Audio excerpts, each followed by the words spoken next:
Paz do Senhor Jesus Cristo. Boa tarde, meus irmãos. Boa tarde, povo de Deus. Que Deus continue abençoando a cada um de vocês.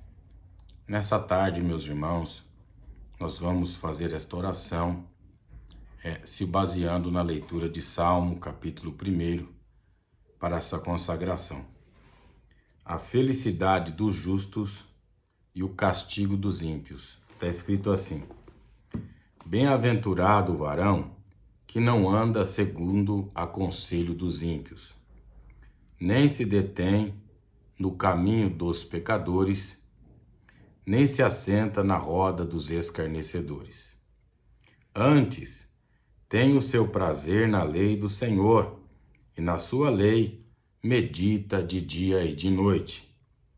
Por será como árvore plantada junto a ribeiro de águas, a qual dá o seu fruto na estação própria, e cujas folhas não caem, e tudo quanto fizer prosperará. Não são assim os ímpios, mas são como moinha que o vento espalha. Pelo que os ímpios não subsistirão no juízo, nem os pecadores na congregação do justo, porque o Senhor conhece o caminho dos justos, mas o caminho do ímpio perecerá. Glória a Deus,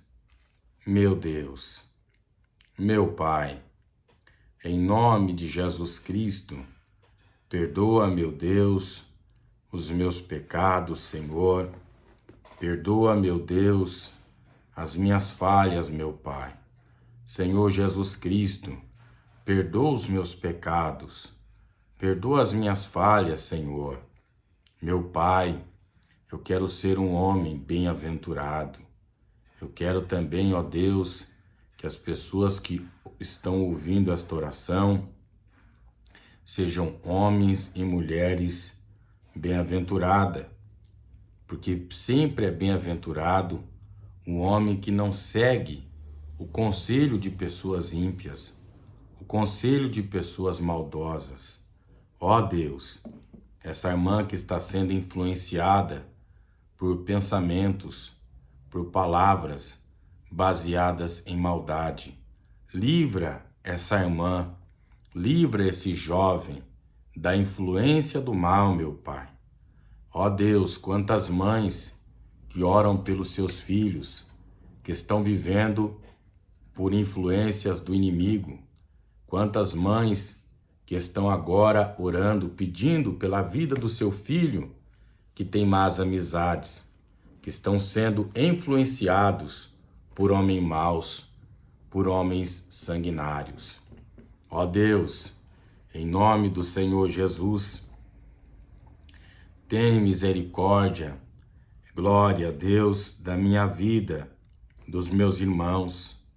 Senhor, assim que eu estava lendo esse salmo, eu entendi, meu Pai, que boa parte dos irmãos que estão aqui, boa parte das irmãs que estão aqui, eles querem ser pessoas bem-aventuradas, porque o Senhor conhece o caminho do justo.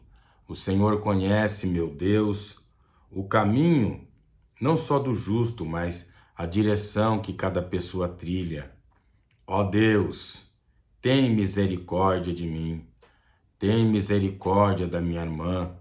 Senhor, revela na mente, no coração dessa pessoa, a direção a qual ela deve tomar.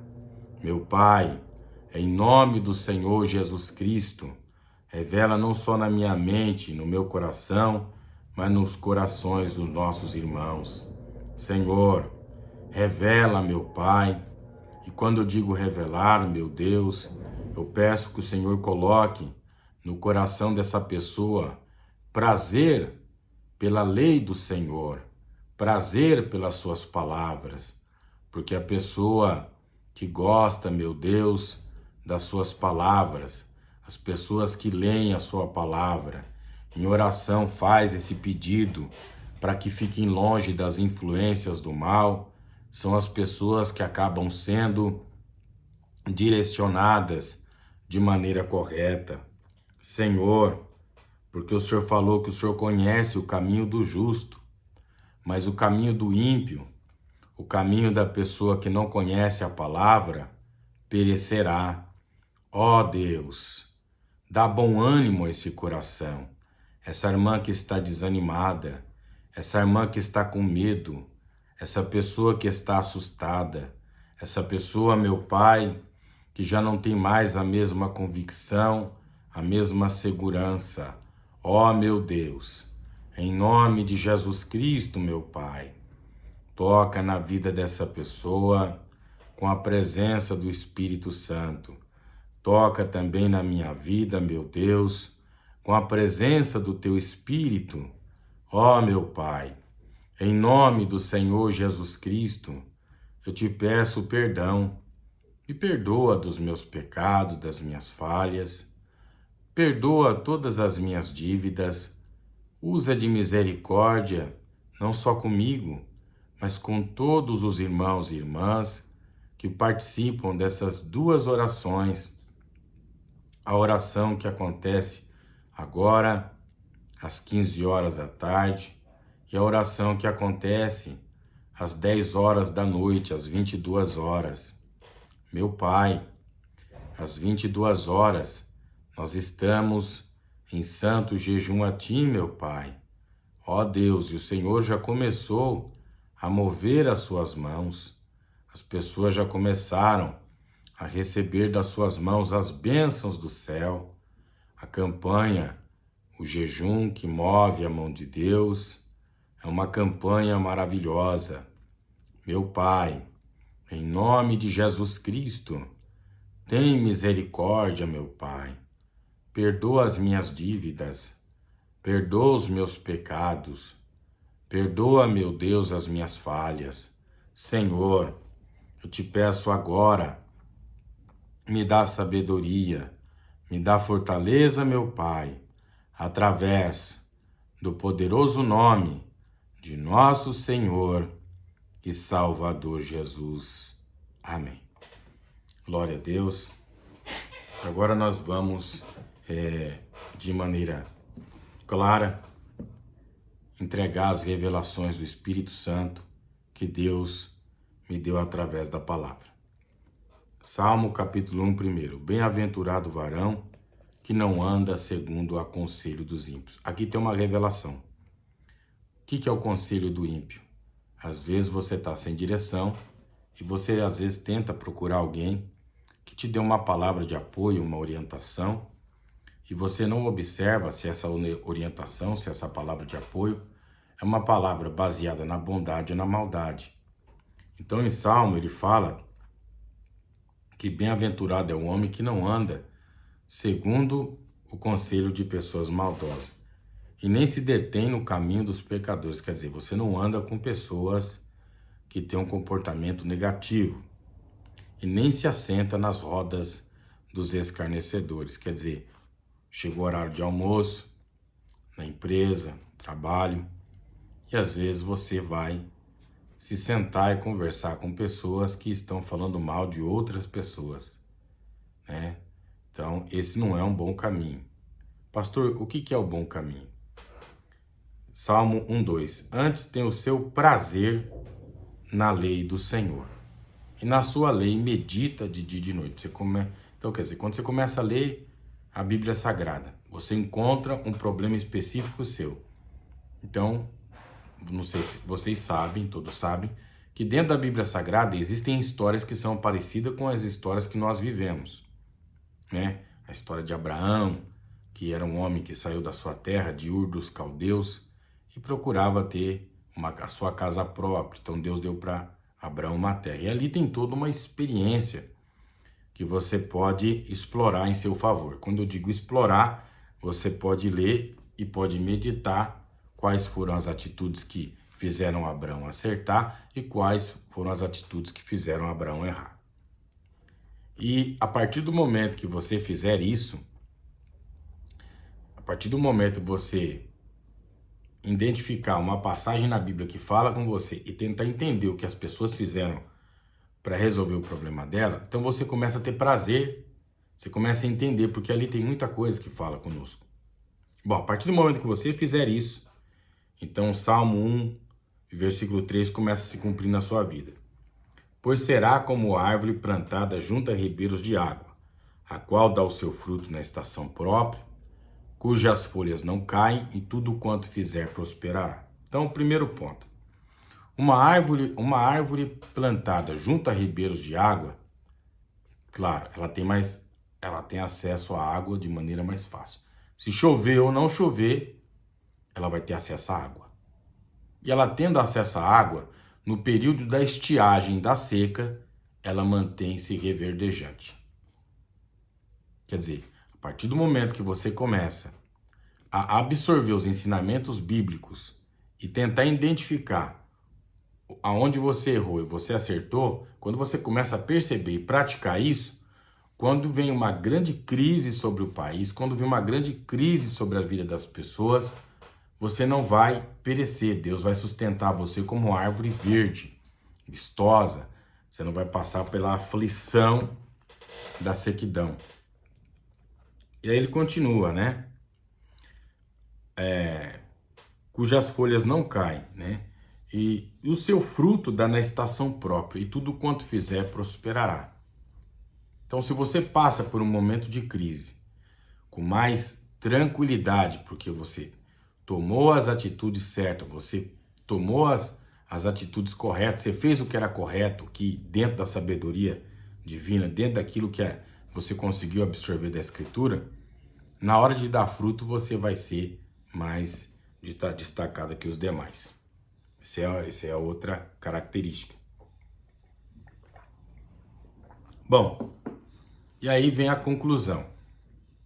Não são assim os ímpios, mas são como moinha que o vento espalha. O ímpio, ele não tem por fonte primária de conhecimentos a Bíblia Sagrada ou os livros. Ele age dentro daquilo que ele acha.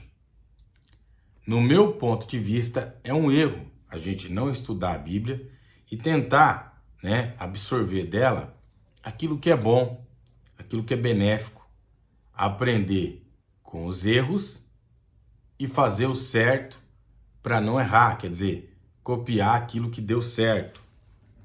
O ímpio não. O ímpio ele não procura, como eu posso expressar aqui? Ele não procura tentar algo que deu certo. Ele vai com as suas próprias experiências. Então o cristão não. Os cristãos eles sempre buscam uma experiência que deu certo na Bíblia Sagrada, algo que Deus fez na vida da pessoa, e aí ele tem estrutura. Então não é como a folha seca. A folha seca fica para lá e para cá, quer dizer, ela não tem estrutura própria. Então a Bíblia Sagrada compara um homem que não busca o entendimento bíblico, que não busca Deus em oração e jejum, como uma pessoa que vai em qualquer vento de doutrina, uma pessoa que vai por qualquer tipo de conselho. A pessoa dá um conselho para você, você segue. Pastor, e por que você acha que isso é errado? Porque existem muitos exemplos na Bíblia de pessoas que já acertaram, erraram. Não é mais fácil a gente já estudar algo que já deu certo? Histórias que realmente aconteceram? A Bíblia, para mim, é uma regra de fé e vida. Então, eu não sigo o conselho de outras pessoas. Quando eu tenho alguma dificuldade, eu pego a Bíblia Sagrada e começo a meditar nela. Pelo que os ímpios não subsistirão no juízo, nem os pecadores na congregação do justo, porque o Senhor conhece o caminho do justo, mas o caminho do ímpio perecerá. Tá, pastor, como eu aplico isso na minha vida? Tá todo mundo passando por dificuldades financeiras. Assiste vídeos falando de economia. No momento, a gente não é um pé de árvore, concorda comigo? Mas no período da seca a gente tem que fazer o quê? Adotar algum modelo econômico. Ah, mas o senhor falou, agora o senhor está mandando a gente assistir vídeo de economia? Na Bíblia tem economia? Tem. José discerniu o sonho de Faraó, que 7 vacas magras comia 7 vacas gordas. E o que isso significa? Significa que Faraó precisava de alguém que administrasse o Egito para aquele período difícil. Então José disse para Faraó que o sonho dele significavam 7 anos de muita prosperidade e depois 7 anos de muita fome, a qual consumiria os 7 anos de prosperidade. Então o que José entendeu? Ele entendeu a curva. Quer dizer, primeiro tem uma subida exponencial, tem um montante. Depois desse montante tem o déficit. Opa! O que eu preciso fazer para equilibrar? Eu tenho que, no máximo, guardar recursos para na hora que todo mundo não tiver esse recurso que eu tenho ele é valioso. E eu vou usar isso para sobreviver. Foi o que aconteceu. Então, quer dizer, a nossa fé tem que estar baseada naquilo que a Bíblia fala. Pastor, o que você entendeu disso? Quando eu li José no Egito, propriedade, terra, em momentos de grande prosperidade, eu coloco meu dinheiro naquilo que dá certo. Eu não tenho uma casa, compra um carro, põe seu dinheiro no veículo. Põe seu dinheiro no veículo. Pelo menos quando você precisar de comprar um terreno, você usa o veículo como moeda de troca. Festas, dinheiro que vai e não volta, é complicado. Então, tá aí a palavra, tá bom? E a Bíblia fala, né, foi o primeiro momento, acho que biblicamente falando, se a gente estudar sobre José, foi a primeira pessoa que falou do sistema de caixa, né? A gente tem que ter um caixa.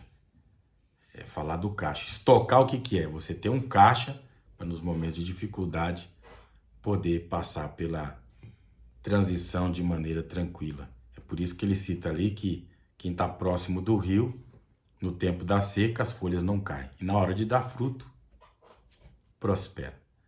Glória a Deus. Vamos agora orar por você que pede uma direção para a sua vida. Você que não sabe o que fazer, Deus vai te direcionar e dar a vitória. Senhor, recebe essa humilde oração, abre o entendimento dessa pessoa, fortalece com teu poder, através do precioso nome de Jesus. Deus, obrigado por esta palavra, obrigado por essa oração.